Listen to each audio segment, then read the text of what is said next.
কেটে গেছে অনেকগুলো বছর। সময়ের আবর্তনে সারা এখন আর আগের সাধারণ মেয়েটা নেই। সে এখন জাপান থেকে ডিগ্রি নেওয়া এক মস্ত বড় চিকিৎসা বিজ্ঞানী এবং ডাক্তার। নিজের অদম্য জেদ আর ইচ্ছাশক্তির জোরে সারা পাড়ি জমিয়েছিল জাপানে। সেখানকার অত্যন্ত উন্নত এবং আধুনিক এক মেডিকেল ইউনিভার্সিটিতে দিনরাত এক করে পড়াশোনা করেছে সে। অ্যানাটমি, ফিজিওলজি আর প্যাথোলজির মতো হাজার হাজার পৃষ্ঠার কঠিন সব অধ্যায় শেষ করে ল্যাবরেটরির জটিল সব গবেষণার মাঝে নিজেকে ডুবিয়ে রেখেছিল। দীর্ঘ বছরের কঠোর পরিশ্রম আর সাধনার পর সে সেখান থেকেই সফলভাবে তার এমবিবিএস এবং পিএইচডি ডিগ্রি সম্পন্ন করে। ল্যাবের মাইক্রোস্কোপ, টেস্ট টিউব আর ভাইরাসের প্রতিষেধক নিয়ে গবেষণা করতে করতে সে নিজেকে একজন দক্ষ বিজ্ঞানী হিসেবে গড়ে তুলেছে।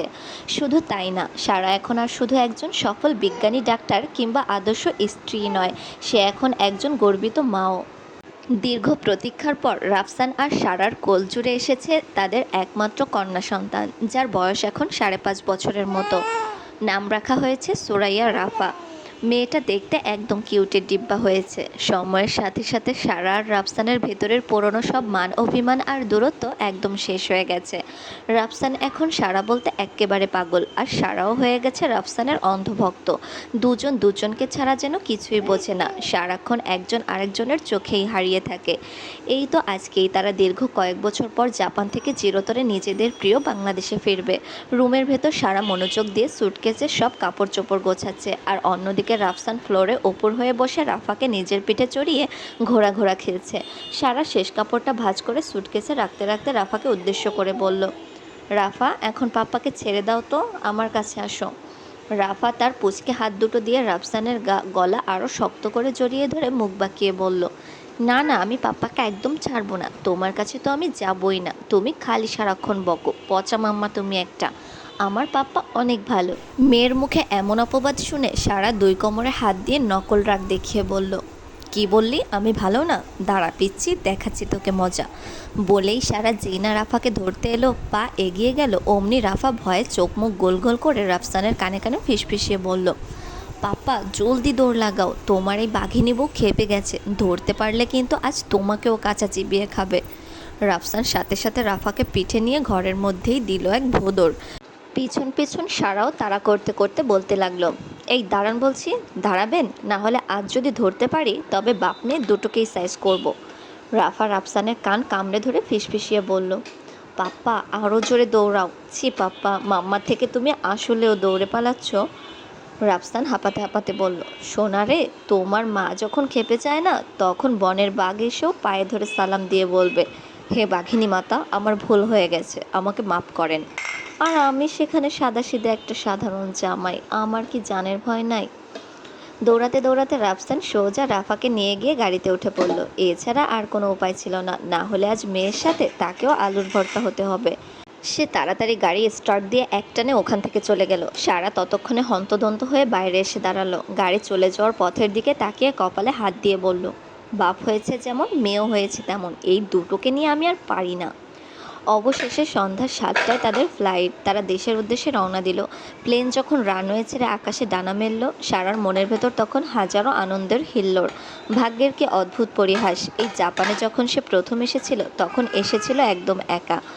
মনে মনে ফেরার ইচ্ছেটাও ছিল একা হয়ে, কিন্তু আজ সে একা ফিরছে না, ফিরছে একটা পরিপূর্ণ পরিবার হয়ে, তার নিজের এক টুকরো ছোট্ট স্বর্গ নিয়ে। রাফসানের কোলে রাফা ততক্ষণে গভীর ঘুমে তলিয়ে গেছে। মেয়েটা তার পাপ্পার কোল ছাড়া যেন আর কোথাও এত শান্তিতে ঘুমাতে পারে না। সারারও জার্নিতে ক্লান্তিতে মাথাটা কেমন ধরে আসছে।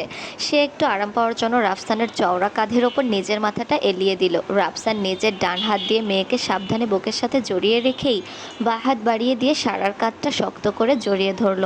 আলতো সুরে বলল, খারাপ লাগলে ঘুমিয়ে পড়ো সারা।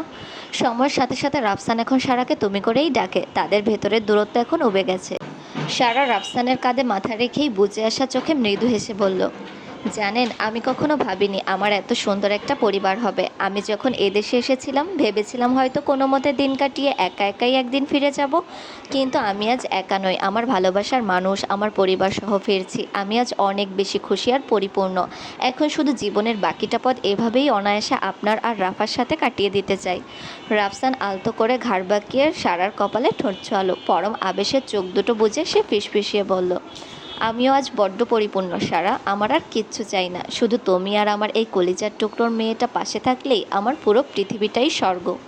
মেঘের ওপর দিয়ে প্লেন উড়ে চলেছে আপন গতিতে। কেবিনের মৃদু আলোয় দুজনে এভাবে প্রেমবিলাস করতে করতে একসময় ক্লান্তিতে রাফসান আর সারা দুজনেই গভীর ঘুমে তলিয়ে গেল। জাপান আর বাংলাদেশের সময়ের ব্যবধান 3 ঘন্টার। জাপানের ঘড়িতে যখন সন্ধ্যা 7টা, বাংলাদেশে তখন বিকাল 4টা। টোকিও থেকে ঢাকার আকাশপথের দূরত্ব পেরিয়ে দীর্ঘ প্রায় 7 ঘন্টার এক ক্লান্তিকর জার্নি শেষে অবশেষে বাংলাদেশ সময় রাত 11টায় তাদের বহনকারী ফ্লাইটটি ঢাকার হযরত শাহজালাল আন্তর্জাতিক বিমানবন্দরে এসে অবতরণ করলো। প্লেনের চাকা রানওয়ে স্পর্শ করার মৃদু ঝাঁকুনিতে সারা আর রাফসানের ঘুমটা ভেঙে গেল। রাফসান আর সারা দুজনেই প্লেন থেকে নামলো। রাফসানের কোলে পরম শান্তিতে ঘুমাচ্ছে রাফা, আর সারার হাতে তাদের প্রয়োজনীয় জিনিসপত্রের 2টো সুটকেস। এয়ারপোর্টের এক্সিট লাউঞ্জে এসে সারা চারিদিকে চেনা আলো বাতাসের দিকে তাকালো, বুক ভরে নিঃশ্বাস নিল। কতগুলো বছর পর সে তার নিজের মাতৃভূমি, নিজের দেশকে দেখছে। বুকের ভেতর এক অদ্ভুত ভালো লাগা শিহরণ বয়ে গেল। এয়ারপোর্টে তাদের রিসিভ করার জন্য আগে থেকেই অধীর আগ্রহে দাঁড়িয়েছিলেন রায়হান চৌধুরী আর রোহান। রোহানও এখন বিবাহিত, তাও আবার কেউ নয়, সারার প্রাণের বান্ধবী তানিয়াকে। সারা যখন জাপানে ছিল তখনই ফেসবুকের মাধ্যমে রোহান আর তানিয়ার পরিচয় হয়। মূলত তানিয়াই ফ্রেন্ড হিসেবে প্রথম কথা বলা শুরু করেছিল। সেই থেকে কথা বলতে বলতে কখন যে দুজন দুজনকে আর গভীর ভালোবাসায় জড়িয়ে পড়েছিল তা তারা নিজেরাও টের পায়নি। তানিয়ার মাস্টার্স কমপ্লিট হওয়ার পর তাকে বাংলাদেশে ফিরে আসতে হয়। দেশে ফিরেই সে জানতে পারে পরিবার থেকে তার বিয়ে ঠিক করা হয়েছে। ভালোবাসাকে বাঁচানোর আর কোনো উপায় না পেয়ে শেষমেশ সে রোহানের হাত ধরে পালিয়ে বিয়ে করে। আজ আলহামদুলিল্লাহ তারা অনেক সুখী। তাদের কোল আলো করেও এসেছে এক ছোট্ট পরী, বয়স 4 বছর। নাম রাখা হয়েছে তামান্না নূর রোজা। সারা সামনে রায়ান চৌধুরীকে দেখেই আর নিজেকে ধরে রাখতে পারল না। হাতের সুটকেস দুটো একপাশে রেখে প্রায় দৌড়ে এসে বাবাকে জড়িয়ে ধরে ঢুকরে কেঁদে উঠল। রায়হান চৌধুরীও নিজের কলিজার টুকরো মেয়েটাকে এত বছর পর বুকে পেয়ে আবেগ ধরে রাখতে পারলেন না। শক্ত করে জড়িয়ে ধরে সারার মাথায় পরম স্নেহে হাত বুলাতে বুলাতে বললেন, কাঁদিস না মা, চলে এসেছিস তো, এখন আর কোথাও যেতে হবে না। তোকে যে আমি কতটা মিস করেছি তা শুধু এই ওপরওয়ালাই জানেন। সারা বাবার বুকে মুখ লুকিয়ে কাঁদতে কাঁদতেই বলল, আমিও তোমাকে অনেক মিস করেছি বাবা, অনেক মিস করেছি। রায়হান চৌধুরী চোখের কোণে জল মুছে এবার রাফসানের দিকে তাকালেন। রাফসানও এগিয়ে এসে বাবাকে জড়িয়ে ধরল।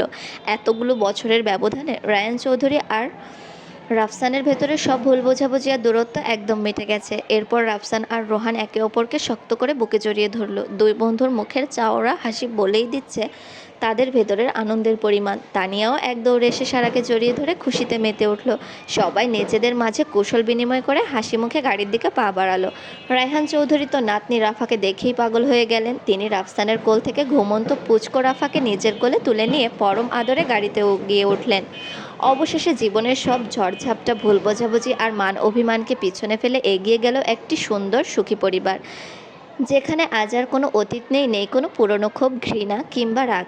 যা আছে তার নাম শুধু ভালোবাসা। অন্ধকার কেটে যেমন ভেতরের সোনালি আলো ফোটে, ঠিক তেমনি সারার জীবনটাও আজ এক অপূর্ণতা থেকে চরম পূর্ণতায় রূপ নিয়েছে। একেই হয়তো বলে খাঁটি ভালোবাসা, যা সময়ের কঠিন পরীক্ষায় উত্তীর্ণ হয়ে এক ছাদের নিচে একটুকু স্বর্গ রচনা করে। হাজারো মান অভিমান শেষ করে গল্পটি এখানেই অবসান ঘটল। আল্লাহ হাফেজ।